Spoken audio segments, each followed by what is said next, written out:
Établissement. Aux personnes également empêchées qui sont dans des lieux de détention, nous souhaitons qu'ils puissent recouvrer la liberté conformément à la loi. Je voudrais saluer l'imam Ratib, l'homme Samb, pour son prêche du jour qui nous ramène sur les valeurs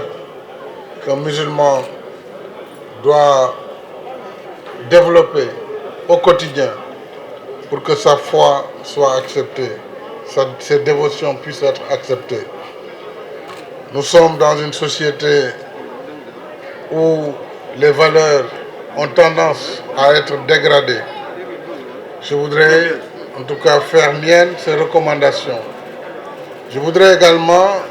dire à la communauté nationale que nous vivons une période de trouble dans le monde. La Covid a été une pandémie qui n'a épargné aucun pays au monde. Et cette pandémie a entraîné des difficultés économiques et des difficultés sociales. Nous avons vécu les efforts que mon gouvernement a entrepris pour atténuer les conséquences de cette pandémie, atténuer les souffrances, mais ce n'est pas suffisant.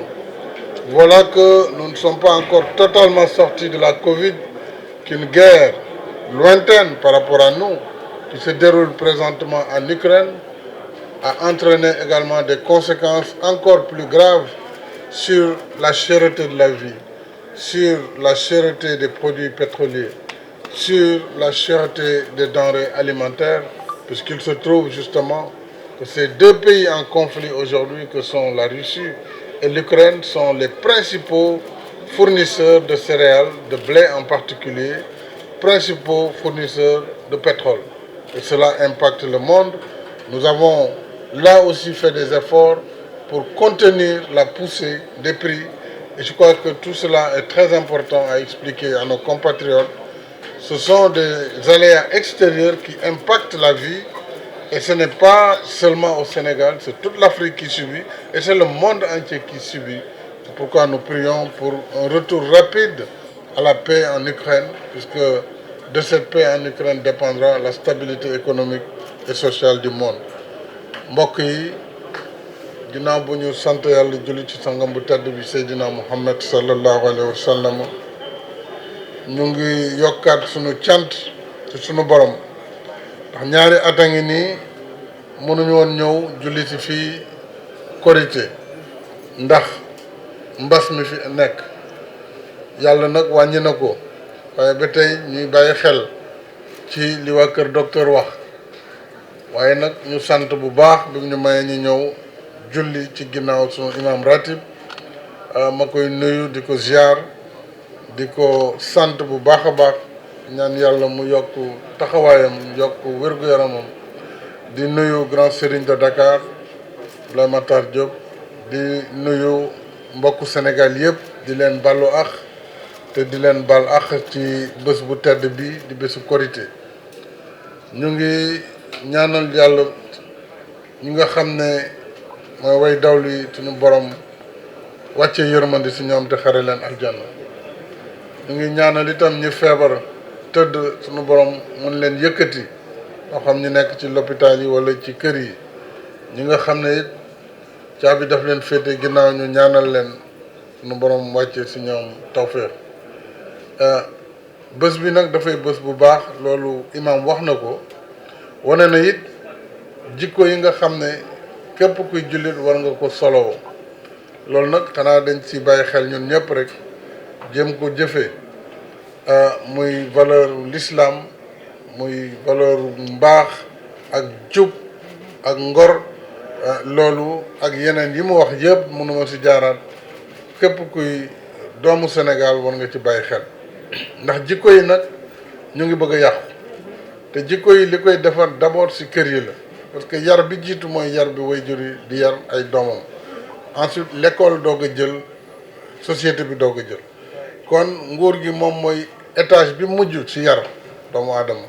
ndax bu yegsee ci moom rek ça veut dire que yoon dugg na jafe-jafe dugg na kon nag ñuy ñaan rek ñu bàyyiwaat xel dëgg la jot amatul ci àdduna bi waajur yi amatuñu jotu di waxtaan ak seeni njaboot di waxtaan ak seeni doom pour di leen won li baax ak li baaxul loolu nag ñun ñëpp war nañ ko bàyyi xel ma koy sant bu baax a baax ci xutba bi mu def tey di wax nag Sénégal ginnaaw bu ñu génnee ci mbas mi jafe-jafe yi bare woon na waaye suñu gouvernement def na quand même ay kéem kattanam ngir wàññi coono bi ak jafe-jafe yi loolu pareegul beneen xeex ñëw bu bees bu nekk ci Ukraine ku ne gis na ko waaye xeex boobu li tax mu garaaw mooy ñaari réew yooyu di xeex tey ñoom boo boolee lëkkale seen doole li ëpp ci dund bu ñuy jëfandikoo li jël ci wàllu blé muy céréale bi ñuy defaree mburu sama mbokk séeréer yi xam ngeen ni ñu fonkee mburu lébu yi ñemewuma leen a tudd waaye ñoom ponce la ñu gën a fonk donc mburu li koy defar yëpp mooy céréales yooyu tey jii dafa manqué tey jii carburant dafa manqué ndax réewu Russie mooy yor téeméer boo jël ñeent fukki ñoom ñoo ko yor ci wàllu carburant kon kooku bu jaayatul foog mu am pénurie foog mu am jafe-jafe mooy li ñu dal fi mu nekk nii wàññi nañu dindi nañu sax taxe yëpp ci li jëm ci dund gi waaye terewul du doy kon nag ñu xam ni jafe-jafe yooyu liñ ci mën mooy continuer lii suñu wàll ñun état ñu def ko waaye li ci des ay ñaan la ngir jàmm dellu si te jàmm jooju bu dellu si yaakaar naa ne tawfeex dina am kon maa ngi balwaat ñëpp ak te di bal ñëpp ak di ñaan yàlla mu may ñu teewee waxtu yu déwén ci anam yu gën a ti rafet yu gën a baax allahumma salli ala sayyidina Muhammad wa sallam.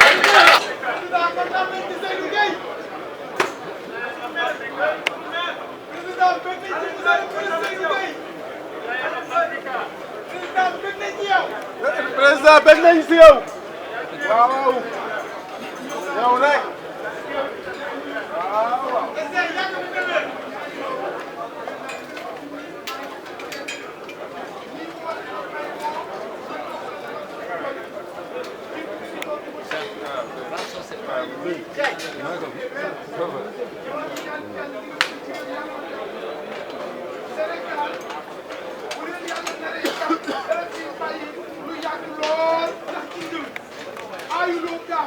waaw waaw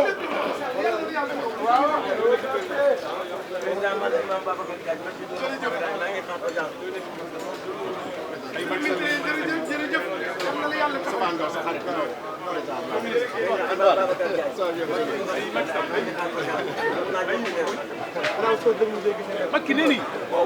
arka musu